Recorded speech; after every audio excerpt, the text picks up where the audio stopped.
Hello मित्रांनो, माझे नाव राहुल आहे। एक आंटी आहे जी दिसायला एकदम मस्त होती, एकदम माल होती आणि आतून पण अजून जास्त माल होती। माझी तिच्यासाठी कधी काही वाईट विचार नव्हता, पण जेव्हा तिने माझ्यामध्ये रुची घेणे चालू केले तेव्हा माझ्या आतला शैतान जागा होऊ लागला।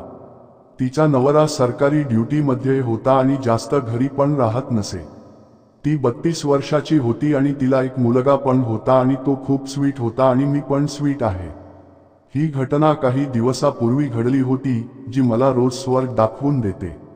तिचे नाव अंजली होते। ती खूप चांगली होती।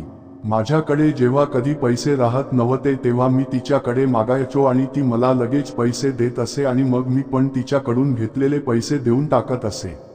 आणि ती जेव्हा मला पैसे द्यायची किंवा माझ्याकडून घ्यायची तेव्हा ती मला स्पर्श करायचा प्रयत्न करीत होती, पण मी त्याकडे जास्त लक्ष देत नसे।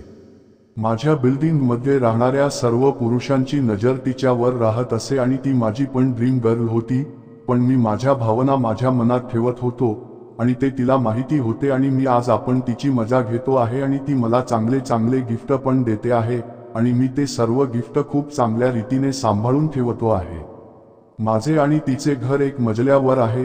ती माझ्या घरी येत जात असे आणि ती मला पाहून स्माइल पण करीत होती, तर मी पण तिच्याकडे पाहून स्माइल करीत असे। एक दिवस असे झाले की मला एक वेळा जास्त पैशाची गरज होती, म्हणून मी तिच्याकडे मागितले आणि मग तिने ते मला पटकन दिले। मग काही दिवसांनी मी ते पैसे परत देण्यासाठी गेलो तर ती माझ्याकडे त्या पैशाचे व्याज मागू लागली आणि मग मी काही समजलो नाही आणि विचारले की काय पाहिजे आहे। तर ती म्हणाली की वेळ आली की तुला सर्व काही समजेल। आणि मग मी तिथून निघून आलो। मग मला एक अनोळख्या नंबरवरून मेसेज आला। मग मी रिप्लाय केला तर मला समजले की ती अंजली आहे। मग मी विचार करू लागलो की असे काय आहे। मग ती खूप दिवस मला फॉरवर्ड मेसेज पाठवू लागली। एक दिवस मी लिहिले आणि बोलणे चालू केले आणि मग आमच्या दोघांमध्ये मैत्री वाढू लागली। आता ती तिच्या सर्व प्रायव्हेट गोष्टी मला करू लागली होती। एक दिवस दुपारी तिचा मेसेज आला की घरी ये, तर मी लगेच तिच्या घरी गेलो आणि तेव्हा तिने एकदम गरम लाल साडी घातली होती आणि ती एकदम मस्त दिसत होती।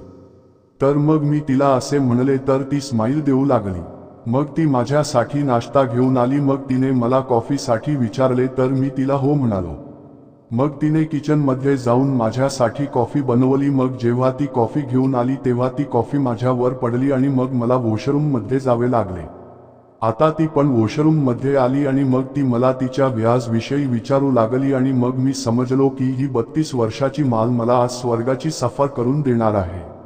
मग आम्ही जेव्हा बाहेर आलो तेव्हा मी सोफ्यावर बसलो आणि ती कॉफी स्वच्छ करू लागली आणि मग ती मला पाहून अजून जास्त वाकू लागली आणि मग मी पण समजलो की आज खूप काही होऊ शकते आहे।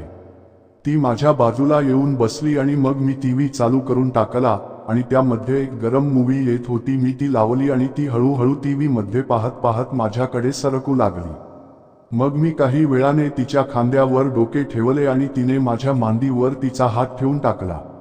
मग त्या मूवी मध्ये एक किसिंग सीन आला। आता मी पण तिला अजून थोडा जास्त चिटकू लागलो आणि मग मी तिच्या डोक्यावर किस केली आणि तिने पण मला साथ दिली आणि मी तिच्या मानेवर आणि मग थोड्या वेळात तिच्या ओठावर किस केले। मग आम्ही बेडरूम मध्ये गेलो आणि ती मजे घेऊ लागली आणि आता मी पण मजे घेऊ लागलो होतो। मग ती म्हणाली की मला आजपर्यंत इतकी नशा माझ्या पतीने पण दिली नाही। मग मी म्हणालो की डार्लिंग, ही तर अजून सुरुवात आहे।